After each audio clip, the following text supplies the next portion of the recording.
Pada bulan Juli 1952, formasi cahaya-cahaya aneh menyerbu langit malam di Washington DC, persis di atas kantor salah satu negara paling berkuasa di dunia.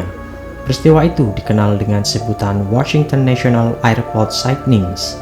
Peristiwa itu tepat sebelum tengah malam pada 19 Juli 1952 di Bandara Nasional Washington, ketika seorang pengontrol lalu lintas udara melihat 7 benda terbang tak dikenal di langit barat daya ibu kota negara tersebut. Kejadian ini langsung menjadi perhatian media-media dunia, dan tidak ada satupun yang tahu objek-objek apakah yang tiba-tiba muncul di atas kota Washington. Lalu, bagaimana menjelaskan peristiwa ini?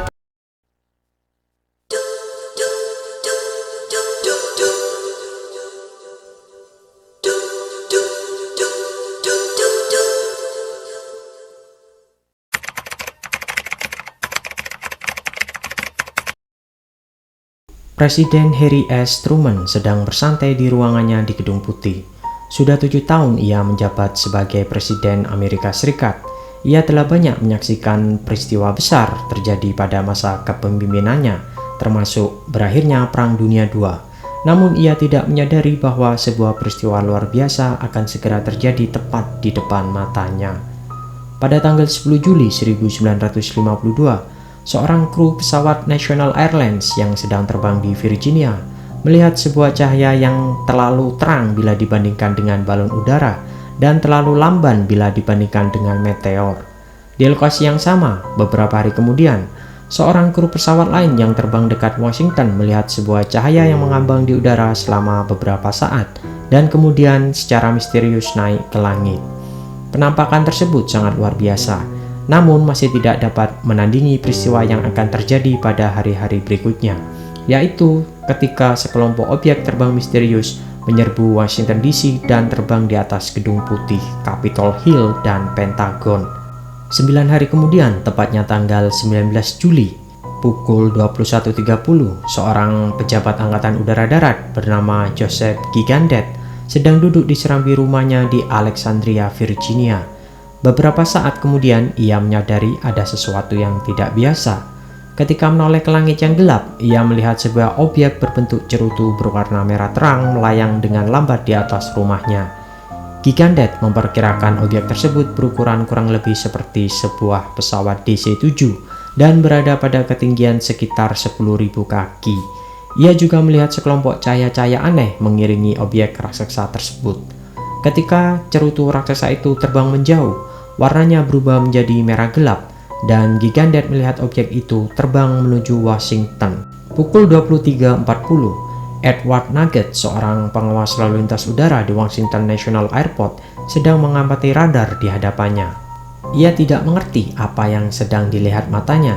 Di layar radar, ia melihat ada 7 objek asing yang terbang pada posisi 15 mil di barat daya Washington.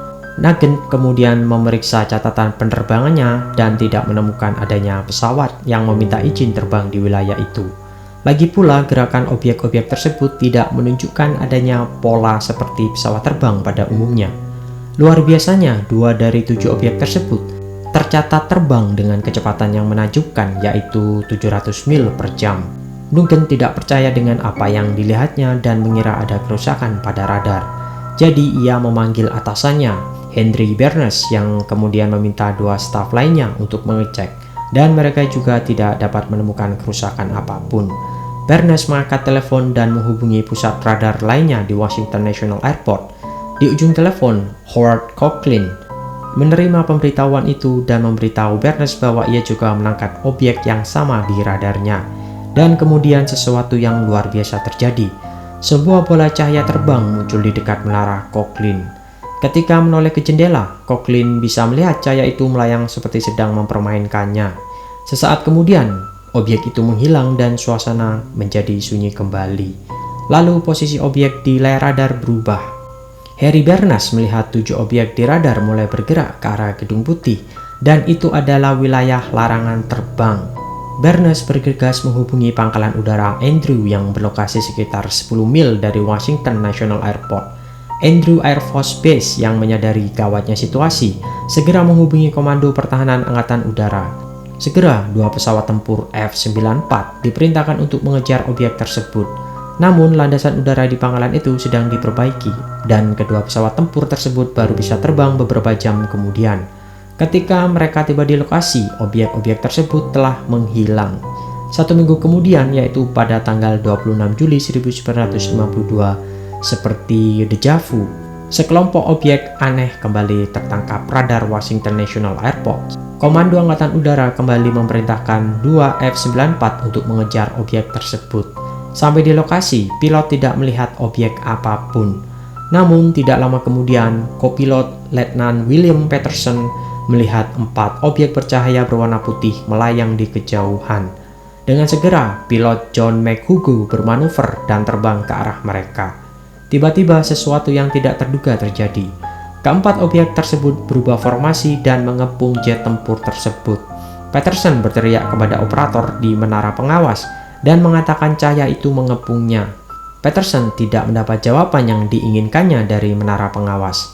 Hanya ada kesunyian di dalam kokpit. Belum hilang kebingungannya, 4 objek tersebut terbang menjauh dan menghilang.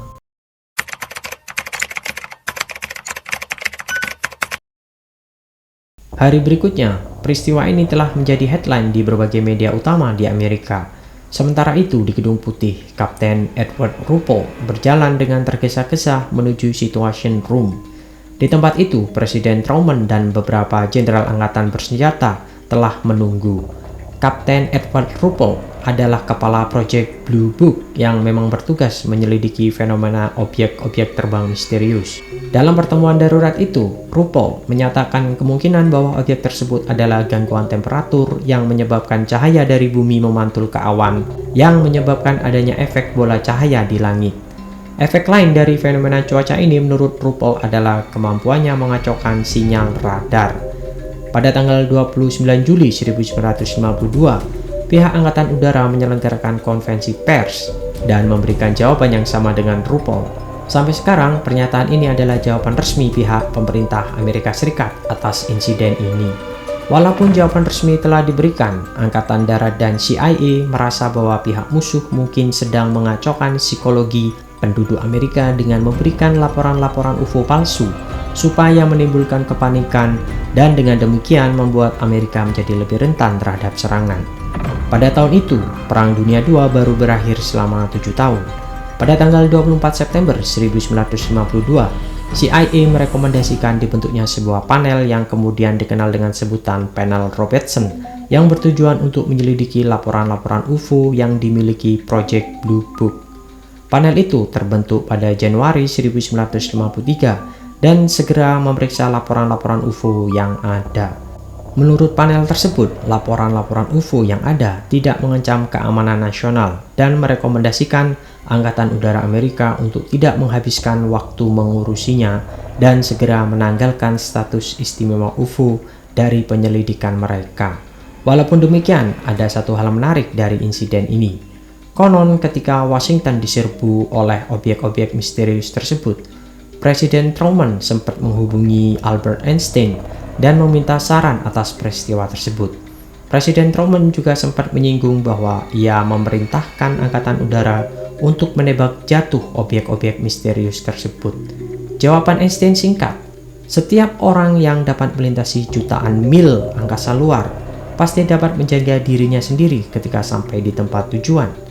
Jadi, jangan pernah memulai sesuatu yang tidak akan bisa Anda selesaikan.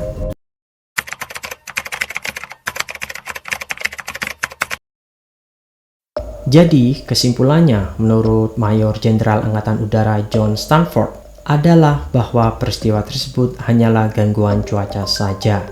Menurutnya, para pengendali lalu lintas udara dan pilot pesawat tempur pasti telah melihat bintang, meteor, dan ilusi optik lainnya. Karena memang ada semacam anomali radar yang dapat dijelaskan oleh inversi suhu di atas kota Washington, sehingga peristiwa itu hanya terkait soal cuaca.